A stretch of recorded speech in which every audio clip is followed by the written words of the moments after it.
Hello, everyone, and welcome. We are so delighted to join you from El Centro de Amistad, based out of Los Angeles, here in Southern California. Today's conversation is really one that we are super excited about. Our hope today is to really have conversation around what our experience has been as infant mental health consultants, providing reflective groups to a lot of different members of our community, to include early education teachers, as well as early Head Start staff, among others. We've also had some principals. And so our hope is really to share with you some of the experiences that we've had, really bringing in our cultural identities into these spaces.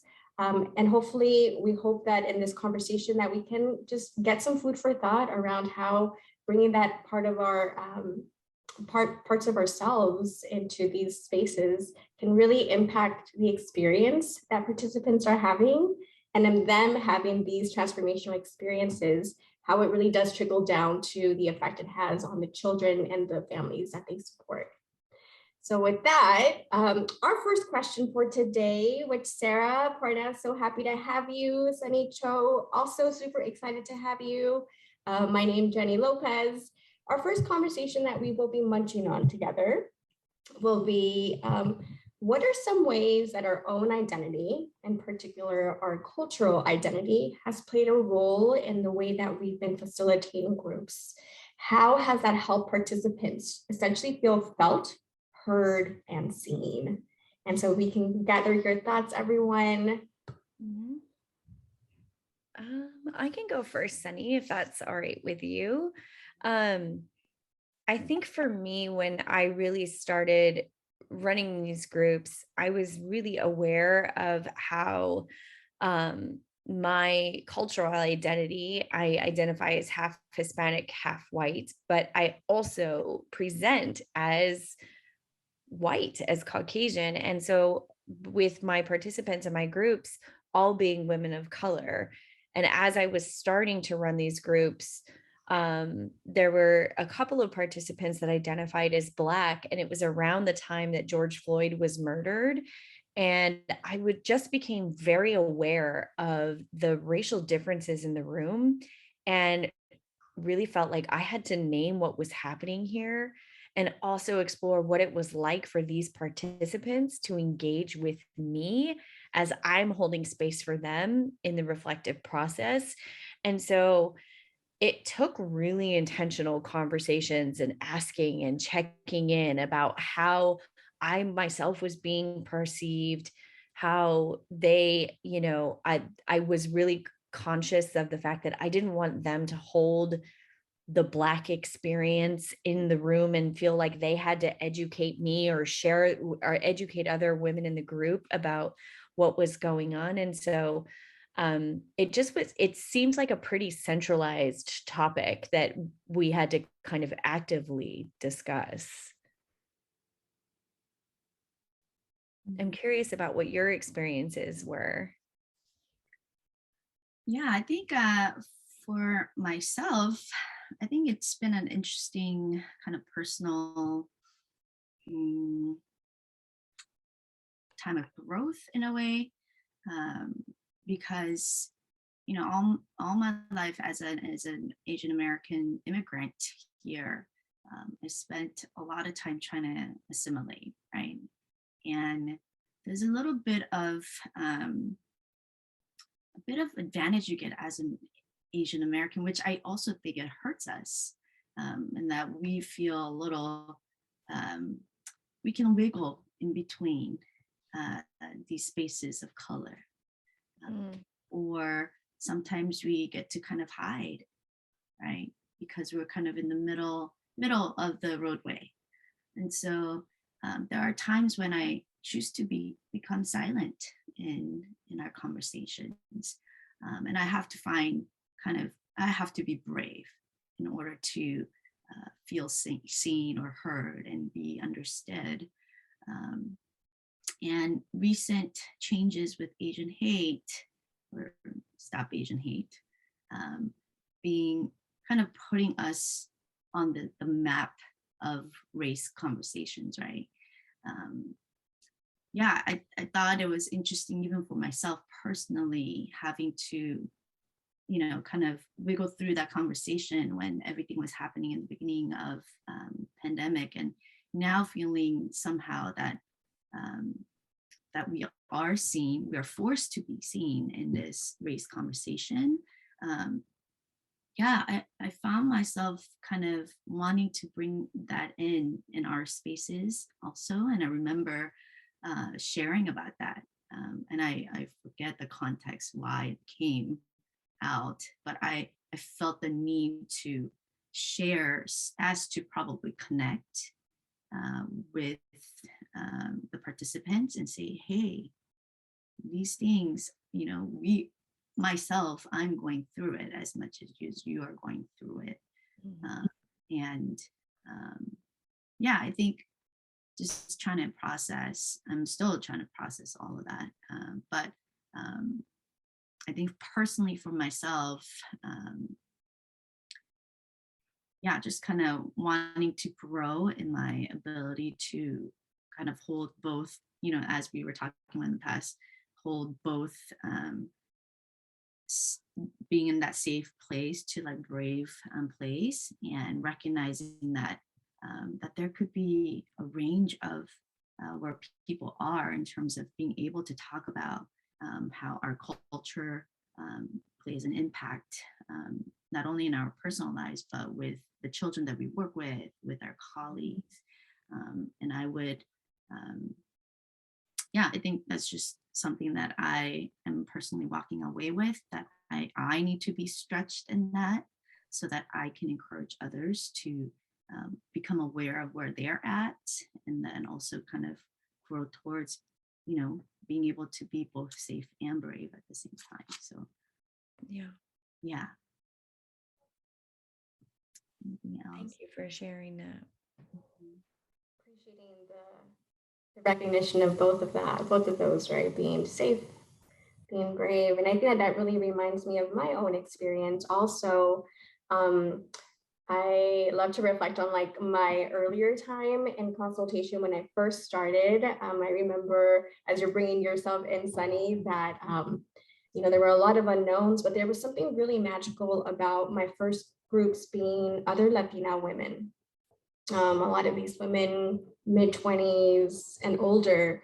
And there was something about just, as people were coming into the Zoom room where it almost, whether conscious or unconscious, like there was a sense of, I can breathe. Like there was a sense of I'm home. And I wonder if in that way, like there was even through Zoom, right? And so we have to get very clever about how we're still feeling that sense of connection. I wonder if in a way that was still felt, that I was feeling really relaxed. And then that relaxation, then others could also feel relaxed. So I'm reminded of that, but I'm also just reminded of the value of having those earlier experiences for me as a woman of color, because I think it really allowed me as a Latina woman to be very open and frank about my own identity. And I wonder if that also allowed for a parallel process where now these women were allowing themselves to also be just as seen. I found that in that experience, we were able to really build rapport in a more fluid way. We were able to have a lot more brave conversations earlier, I want to say, than other groups that I've been a part of. And so it's made me wonder to what extent this piece of culture really allows for us to really save a lot of work around having to do that emotional labor that you talked about, Sarah, and having to over explain and explain before we can actually even reveal our own truth. I wonder if in saving people from having to do that, if essentially just allowed them to be, and to really get the whole benefit of this group where it was really just about you being here, you reflecting. And so I'm just reminded of that as you both bring up your points and your stories. Thank you. Yeah, absolutely. And I think as facilitators, I think we're certainly, acting as the model and the container for, the people that are participating, in the hopes that with the parallel process, that they're doing the same thing for their families and for their children. And I'm also kind of connecting with all of you that we are also holding ourselves and really finding different ways of being really intentional and aware of how we are presenting in the room and what work needs to be done from our end to lessen the burden on others, or just noticing how easy it is that there isn't a lot of burden. Like you're sharing, Jenny, like, wow, like this was really easy to just fall right into this. And that it felt easier for you, and you imagined it felt easier for them. And Sunny, I really heard you just kind of, it sometimes it feels easy and sometimes it doesn't. And reflecting for myself that it was really challenging to always being aware of this difference and always trying to be mindful and intentional about what conversations I'm having and how.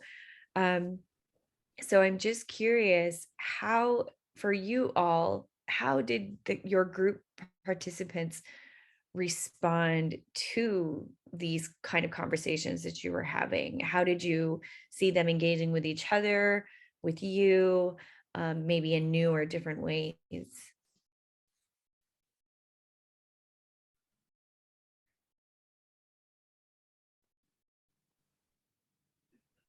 Mm.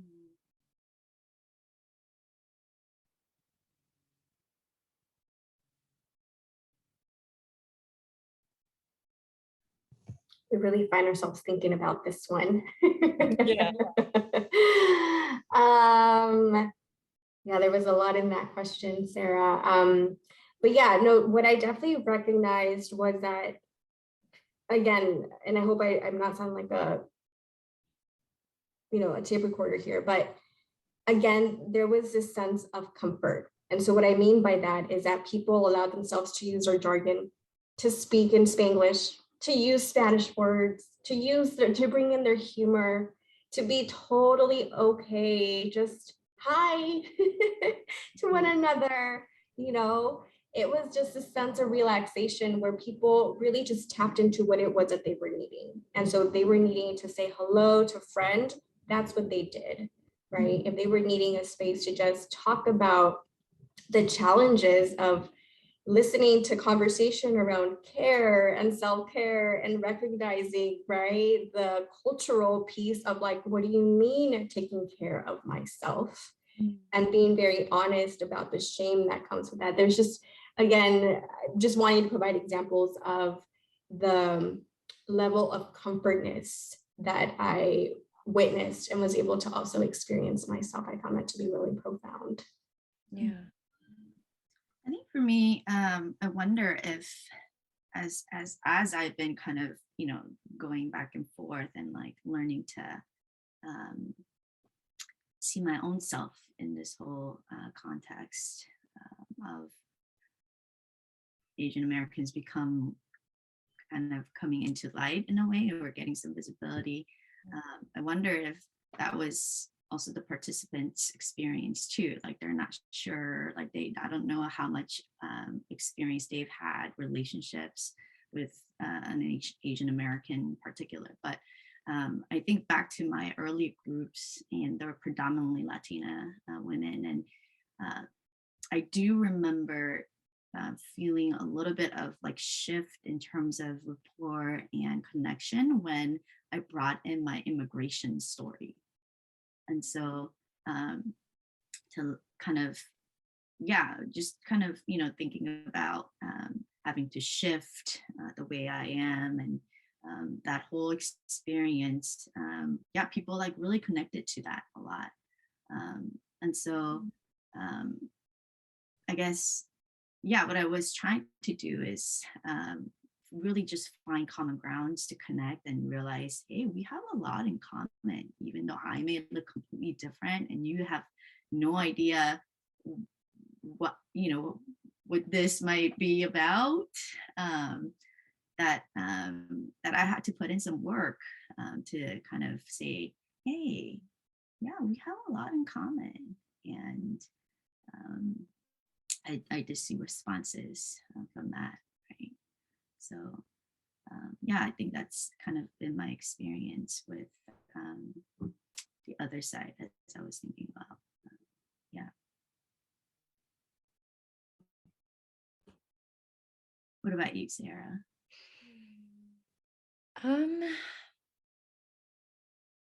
I think in my experience, by me asking the question and being able to kind of speak talk about the elephant in the room, that we're talking very explicitly about race, and being mindful of what words we're choosing, and whether we're talking about unrest, political and social unrest versus rioting and looting, and being aware of the words that we were using, that just the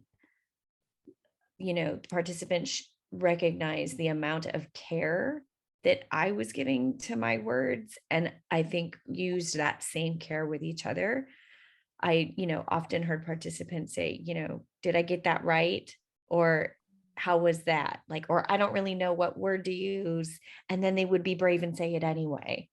So there was a lot of, I think, open and vulnerable spaces. I think because we were explicit in naming what was in the room. Um, and I think that really brings me to, my final question and thought for all of us today is that by modeling and having these important conversations around race and culture and identity with our participants, how do you then see this impacting the staff that participated, and impacting their families and their children that they're serving?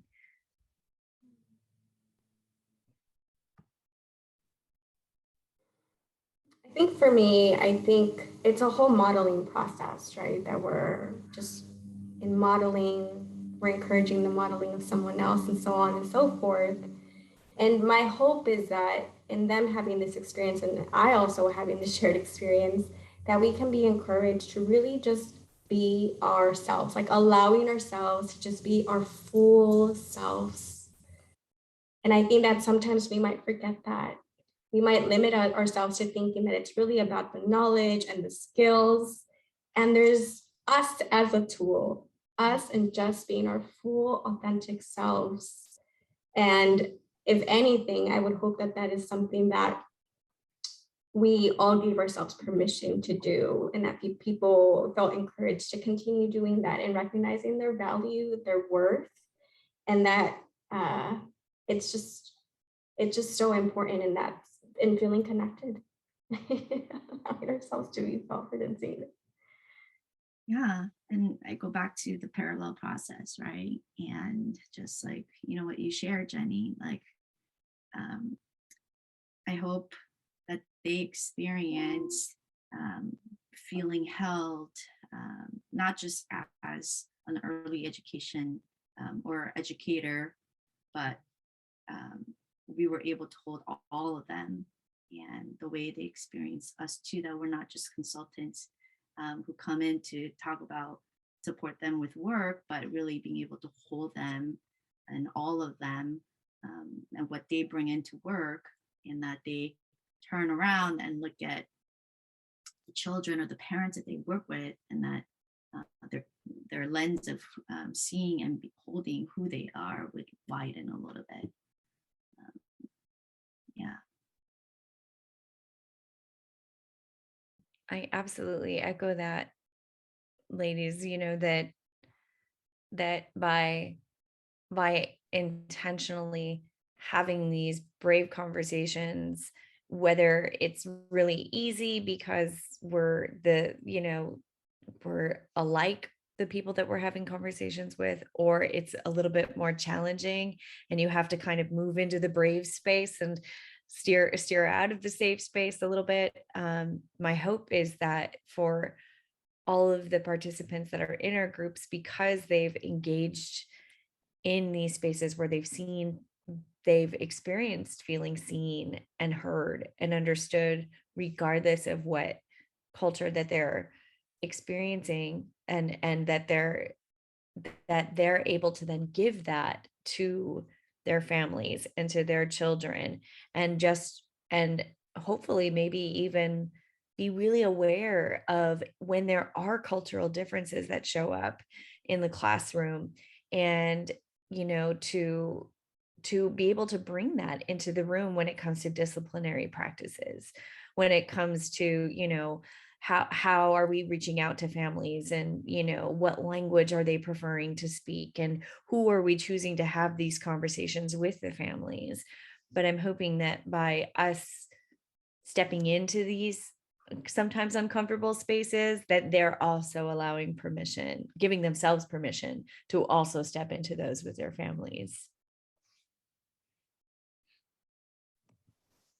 Oh, lots of wonderful thoughts, Sunny and Sarah. It's been such a delight really connecting with you all, hearing your thoughts from the field and really hearing your own personal reflections. I hope that we can all be encouraged to just continuously engage in this self-reflection, right, as we're holding space, facilitating reflective groups. So with that being said, any additional thoughts as we are wrapping up, Sarah, Sunny? Just so grateful Yeah. to get to dialogue with you all, and grateful to all of you for coming and listening, and hoping that we're just churning up some ideas about things that might come up in serving this population. So thank you all. Thank you. Thank you. Have a wonderful rest of your day.